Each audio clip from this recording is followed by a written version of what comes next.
Assalamualaikum, salam Malaysia Madani. Setakat 7 Oktober lalu, lebih 7 juta individu terima manfaat program jualan rahmah madani PJRM yang diadakan di hampir 8,000 lokasi seluruh negara.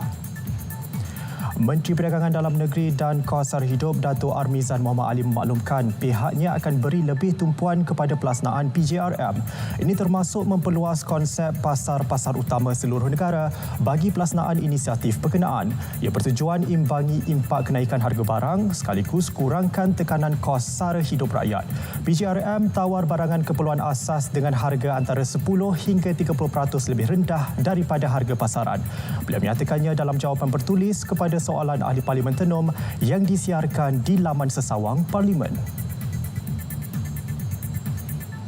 Sebanyak 7.9 juta ringgit peruntukan disedia pihak berkuasa kemajuan pekebun kecil perusahaan getah RISDA bagi melaksanakan operasi pembangunan pekebun kecil getah di daerah Sik Kedah tahun ini.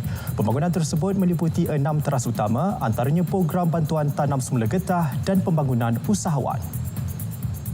Pengarah RISDA Negeri Kedah Abdul Aziz Awang berkata tahun ini daerah Sik diperuntukkan sebanyak 460 hektar bagi proses penanaman semula getah dan pembukaan kebun getah baru dengan nilai bantuan sebanyak RM13,710 sehektar. RISDA juga menggalakkan pekebun kecil melakukan proses tanam semula getah. Penanaman semula getah dan pembukaan kebun getah baru ini merupakan entry point bagi pekebun kecil menikmati pelbagai lagi bantuan disediakan RISDA.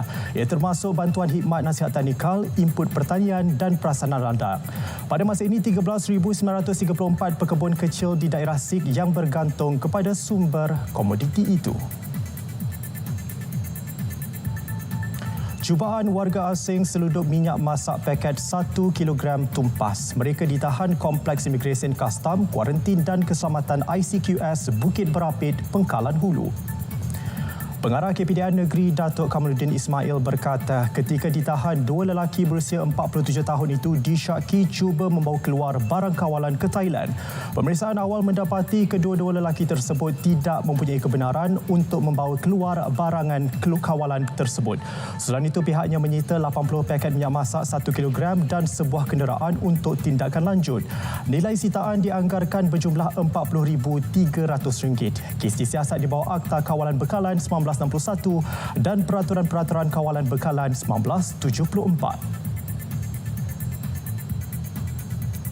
10 nelayan ditahan selepas didapati menangkap ikan di kawasan yang tidak dibenarkan di perairan Tanjung Beluar, Langkawi, Kedah semalam. 5 nelayan tempatan dan 5 nelayan warga Thailand itu ditahan ketika sedang leka menjalankan aktiviti penangkapan ikan menggunakan pukat tunda.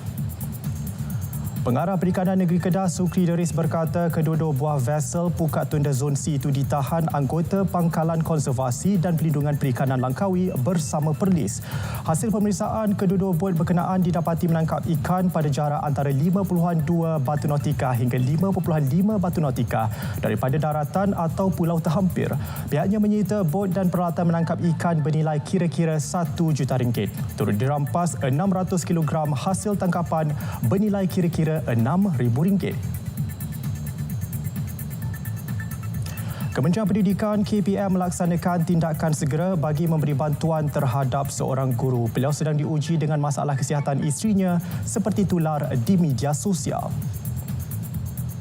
Dalam satu kenyataan hari ini, KPM memaklumkan guru berkenaan telah diberikan cuti untuk berada bersama isterinya. Tindakan segera untuk memberi bantuan juga sedang diambil. Menurut KPM, satu pertemuan dengan guru berkenaan akan diadakan dalam waktu terdekat bagi membincangkan mengenai kebajikan dan lain-lain perkara. Sebelum ini, tular di media sosial mengenai kisah guru dikenali Cikgu Din diuji dengan masalah kesihatan isterinya yang disahkan mengidap kanser. Baik, sekian berita semasa dari Sungai Kesegara Palestin Pasti Merdeka. Assalamualaikum, salam Malaysia Madani.